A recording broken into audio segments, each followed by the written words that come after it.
Tere õhtust veel kord kõik minu sõbrad ja tuttavad.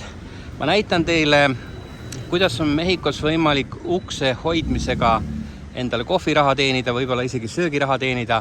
Ja vaadake, Oxo selle väikese poe juures on üks mees, seisab ukse peal.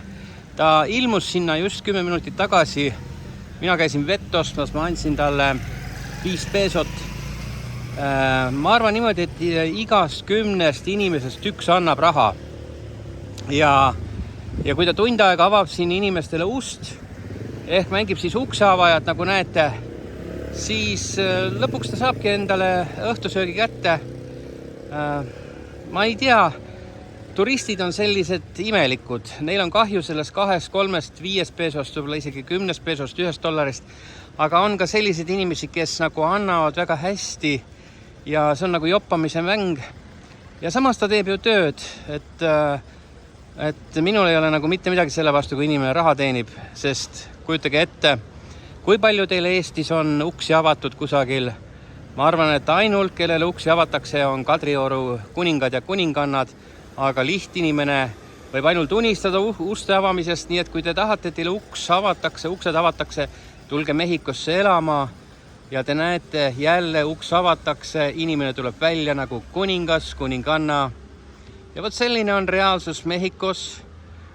Ma millegipärast jäi nüüd jokutama sinna. Keegi. Kohe vaatame, kes sealt välja tuleb. Ja tegelikult see oligi siis see, mida ma tahtsin näidata. Et kui lihtsalt Mehhikos kõik töötab. Ja kui keegi räägib, et oleks vaid raha, tuleks vaid Mehhikosse elama, no tulge, hakake uksi avama inimestele, hakake turistidele uksi avama ja te teenite päris palju raha. Ja mitte keegi ei sega seda tööd tegemast, ei maksuamet, ei mingisugune muu